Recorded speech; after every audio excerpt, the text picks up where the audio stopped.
कहानी की शुरुआत में हम रेगिस्तान में से गुजरती एक ट्रेन को देखते हैं। उस ट्रेन के अंदर हम वर्जिन नाम के एक आदमी को भी देखते हैं जो कहीं पर जा रहा होता है। उसके सामने एक औरत बैठी होती है जिसके हाथ में एक बच्चा होता है जो कि काफी ज्यादा परेशान लग रहे होते हैं, साथ ही भूखे भी। अब इसके कुछ देर बाद जब ट्रेन रुकती है तो वर्जिल उस औरत के पास जाकर उसे अपना ब्रेड देके वहाँ से नीचे उतर जाता है, लेकिन उस जगह पर दूर दूर तक कोई भी नहीं दिखता। वहाँ पहुँचने से पहले वर्जिल ने एक गाड़ी भी बुक करवाई थी जो कि अभी तक वहाँ नहीं पहुंची होती। जिसके बाद वर्जिल एक सामने वाले दुकान के पास जाता है और एक आदमी से बाथरूम का रास्ता पूछता है, लेकिन वो आदमी वर्जिल से बात नहीं करता और उसको इशारों में बताता है कि बाथरूम कहाँ है। तब वर्जिल वहाँ से आगे बढ़ जाता है और आगे जाने के बाद उसे एक पुराना डर्टी बाथरूम दिखता है। अब क्योंकि उसके पास और कोई ऑप्शन नहीं होता इसीलिए उसे वही बाथरूम यूज करना पड़ता है। इसके कुछ देर बाद वर्जिल का ड्राइवर केथ आता है जो कि उसे आवाज लगाने लगता है। जिसके बाद वर्जिल अपने ड्राइवर के साथ बैठकर कंपाउंड नाम की जगह जाने लगता है, लेकिन वहाँ से कुछ दूर आगे जाने के बाद वर्जिल की अपने ड्राइवर के साथ बहस होने लगती है क्योंकि वो ड्राइवर उससे ज्यादा किराया मांग रहा होता है। लेकिन कुछ देर बाद वर्जिल को ना चाहते हुए भी ड्राइवर की बात माननी पड़ती है। अब इसके थोड़ी देर बाद वर्जिल गाड़ी का एसी चालू करने की कोशिश करता है, लेकिन उसका ड्राइवर उसे ऐसा करने से मना कर देता है। वो उसे कहता है कि इस गर्मी में अगर तुमने एसी को चालू किया तो इंजन पर ज्यादा लोड पड़ने की वजह से इंजन बीच में ही बंद हो सकता है। इसके बाद ये लोग आगे बढ़ने लगते हैं, लेकिन थोड़ा आगे जाने के बाद इनकी गाड़ी का टायर पंक्चर हो जाता है, जिसकी वजह से इन दोनों को रास्ते में ही रुककर गाड़ी का टायर चेंज करना होता है। तभी वर्जिल सामने देखता है कि दो कुत्ते आपस में बहुत बुरे तरीके से लड़ रहे होते हैं, जिसकी वजह से एक कुत्ता काफी ज्यादा जख्मी हो जाता है और दूसरा कुत्ता उसे मारने में लगा होता है। तभी ये सब देखने के बाद केथ उस कुत्ते को वहाँ से भगा देता है और जो जख्मी कुत्ता वहाँ पर पड़ा होता है उसे वो जानबूझकर मार देता है ताकि उसकी तड़प तड़प कर मौत ना हो। इसके बाद ये लोग आगे बढ़ने लगते हैं। अब रास्ते में आगे बढ़ते हुए इन दोनों को रात हो जाती है, इस वजह से ये दोनों मिलकर एक जगह पर रुकने का डिसाइड करते हैं। ड्राइवर वर्जिल से पूछता है कि आखिर तुम कंपाउंड क्यों जाना चाहते हो, क्योंकि वहाँ पर लोग ना के बराबर जाते हैं। तब वर्जिल उसे बताता है कि मैंने एक प्रमोशन देखी थी और मैं वहाँ पर अपनी नौकरी करने के लिए चाह रहा हूँ। तब वो ड्राइवर उसे बताता है कि ये रास्ता काफी ज्यादा खतरनाक है और यहाँ से कंपाउंड की दूरी बढ़ जाने से ये रास्ता और भी ज्यादा खतरनाक हो जाता है। अब अगली सुबह ये दोनों निकल जाते हैं, जहाँ पर वर्जिल गाड़ी चला रहा होता है और केथ सो रहा होता है। ये देखकर वर्जिल गाड़ी का एसी ऑन कर देता है, इसकी वजह से थोड़ा ही आगे जाकर गाड़ी का इंजन बंद हो जाता है। गाड़ी रुक जाने की वजह से केथ को पता चल जाता है कि ये वर्जिल की हरकत है और उस बात को लेकर वो उस पर बहुत ही ज्यादा गुस्सा करता है। इसके बाद केथ को वहाँ पर गाड़ी का इंजन ठीक करना पड़ता है और वर्जिल इधर उधर चलने लगता है। थोड़ा आगे चलने के बाद उसे एक चमकता हुआ पत्थर नजर आता है, लेकिन जब वो उसे चेक करने के लिए जाता है तो उसे ऐसा लगता है कि ये शायद सोना है, जिस वजह से वो केथ को इसे चेक करने के लिए बुलाता है। तब केथ अपना लाइटर निकालते हुए उसे कहता है कि अगर ये जलने पर काला हो गया तो समझ जाना कि एक पत्थर है। लेकिन केथ जब उसे जलाता है तो वो काला नहीं बल्कि और ज्यादा चमकने लगता है। इस वजह से इन दोनों को वहाँ पर कंफर्म हो जाता है कि ये सच में गोल्ड ही है। अब ये देखने के बाद वो दोनों वहाँ पर खुदाई करने लगते हैं, लेकिन काफी ज्यादा कोशिश करने के बाद भी सोना वहाँ से निकलने का नाम ही नहीं लेता।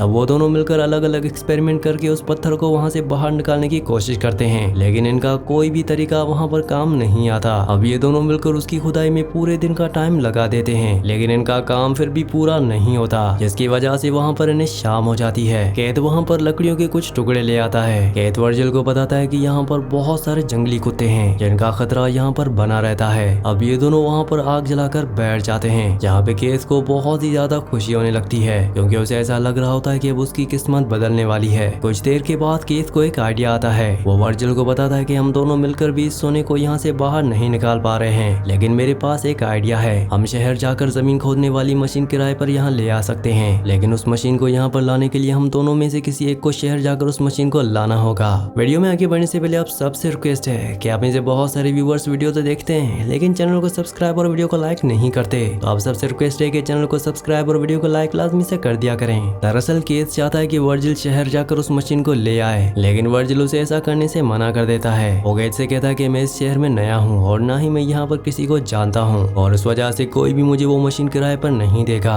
और अब ना चाहते हुए भी केथ को उसकी बात माननी पड़ती है और अगली सुबह वो वर्जिल को कुछ जरूरत का सामान देता है और वहाँ से जाने से पहले केथ उसे एक सैटेलाइट फोन भी देता है और उसे बताता है कि मुझे यहाँ आने में कुछ दिन लग जाएंगे। इसके बाद वो अपनी गाड़ी लेकर वहाँ से निकल जाता है। केथ के जाते ही वर्जिल वहाँ पर एक टेंट बनाता है ताकि वो वहाँ पर रह सके और रात होने से पहले जल्दी से वो लकड़ियाँ जमा करता है। लेकिन रात होने के बाद जब वो खाना खा रहा होता है तो उसे कुत्तों के भौंकने की आवाज सुनाई देती है, जिसे सुनने के बाद उसे बहुत ज्यादा डर लगने लगता है। लेकिन जैसे तैसे करके वो रात गुजार लेता है। अगली सुबह जब वर्जिल की आँख खुलती है तो वो फ्रेश होने के लिए जाता है और तभी अचानक उसका फोन बजने लगता है। लेकिन इससे पहले कि वो फोन को उठा था तब तक फोन कट जाता है। अब वो एक जगह पर बैठे बैठे काफी ज्यादा बोर हो जाता है। इस वजह से वो अपने बैग को लेकर वो इधर उधर घूमने लगता है और वो एक ऊंची जगह पर पहुंच जाता है। तभी उसे सामने एक एरोप्लेन नजर आता है जो कि बहुत बुरी हालत में होता है। वहां जाने के बाद वो सोचता है कि ये मेरे रहने के लिए एक अच्छी जगह हो सकती है, लेकिन उसको सोने की रखवाली भी करनी होती है। इसकी वजह से वो एरोप्लेन की कुछ टुकड़ों को उठाकर अपने साथ ले जाता है। वहाँ से सामान को लाने के बाद वो काफी ज्यादा थक जाता है, जिसके बाद वो सीधा अपने टेंट में जाकर सो जाता है। लेकिन थोड़ी देर बाद तेज धूप होने की वजह से उसकी आँख खुल जाती है और वो सोने के पास जाकर बैठ जाता है और कुछ ना होने की वजह से वो खुद ही से गुनगुनाकर बातें करने लगता है। तभी उसके थोड़ी देर बाद उसे ख्याल आता है कि वो पत्थर की मदद से उस सोने के टुकड़े को तोड़ सकता है, जैसे तोड़ने में वो कामयाब भी हो जाता है। लेकिन तभी उसे केथ का कॉल आता है जो कि उसे बताता है कि इंजन में हीटिंग की वजह से रास्ते में उसकी गाड़ी खराब हो गई है, जिस वजह से आने में थोड़ा और टाइम लग सकता है। तब वर्जिल खुशी से बताते हुए कहता है कि मैंने यहाँ पर सोने का टुकड़ा तोड़ लिया है। इसके बाद केथ उसे कहता है कि मैं जितनी जल्दी हो सके मैं वहाँ पर आने की कोशिश करूंगा। अब एक बार फिर से रात हो जाती है और वर्जिल वहाँ पर आग जलाकर बैठ जाता है। लेकिन इस बार वो जंगली कुत्ते उस पर हमला करने की कोशिश करते हैं, लेकिन वर्जिल आग की मशाल की मदद से वहाँ के कुत्तों से बच जाता है। अब अगली सुबह जब वर्जिल सोकर उठता है और पानी पी रहा होता है तभी उसकी तरफ एक जंगली सांप आने लगता है। उसे देखने के बाद वर्जिल उसे मारने की कोशिश करता है, लेकिन वो सांप वहाँ से भाग जाता है और इस चक्कर में वर्जिल का पानी भी गिर जाता है। तो वर्जिल एक बार फिर से उसी एरोप्लेन के पास जाता है ताकि उसे कुछ टुकड़े लेके ये तेज धूप से बच सके। लेकिन तभी सामने से उसे कोई आता हुआ नजर आता है, जिस वजह से वो एरोप्लेन के अंदर छुप जाता है। तब वो आदमी वर्जिल के पास आकर उसे बाहर निकलने के लिए कहता है और कहता है कि ये मेरी छुपने की जगह है। लेकिन वहाँ से बाहर निकलने के बाद वर्जिल को पता चलता है कि वो एक औरत है। तब वो औरत वर्जिल को खाना और पानी देने की कोशिश करती है, लेकिन वर्जिल किसी भी बातों का जवाब नहीं देता। औरत उसे सवाल पे सवाल पूछने लगती है, जिससे वर्जिल परेशान होकर वहाँ से उठ के आगे जाने लगता है।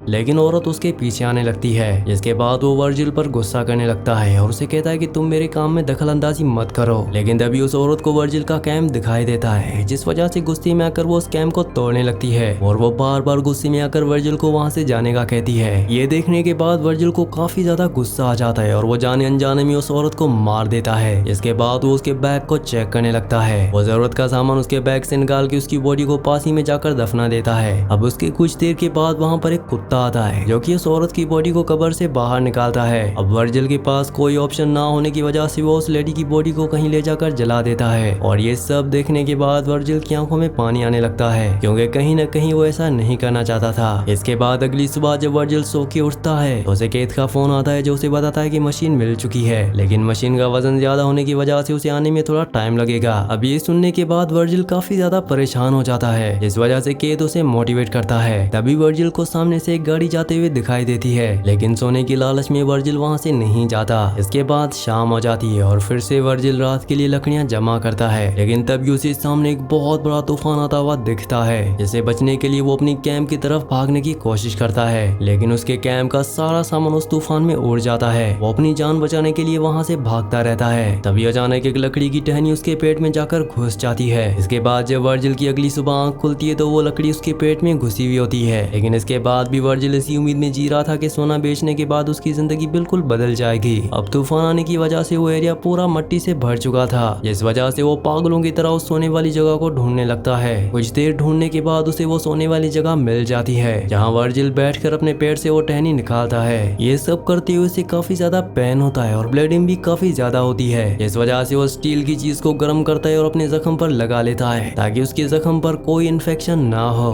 लेकिन लगातार भूख और प्यास की वजह से वो वहीं पर ही बेहोश हो जाता है। लेकिन बाद में जब उसकी आंख खुलती है तो उसे अपने ऊपर एक औरत दिखाई देती है, जिसके हाथ में एक बड़ा सा भाला होता है। उस औरत को देखने के बाद वर्जिल को ऐसा लगता है कि ये वही औरत है जिसको उसने मारा था। इसके बाद वो औरत उसको पानी पिलाकर वहाँ से चली जाती है। थोड़ी देर बाद वर्जिल को केथ का फोन आता है और वो उसे कहता है कि मैं थोड़ी देर में तुम्हारे पास पहुँचने वाला हूँ। लेकिन थोड़ी देर में वो औरत भी वहाँ पर पहुँच जाती है जो कि वर्जिल की मदद करना चाहती थी, लेकिन वर्जिल सोने वाली बात को सिर्फ राज रखना चाहता है, इस वजह से वो औरत को वहाँ से जाने जाने के लिए कहता है, लेकिन वो औरत वर्जिल से कहती है कि मुझे तुमसे कुछ भी नहीं लेना, बस तुम मुझे ये बता दो कि क्या तुमने मेरी बहन को देखा।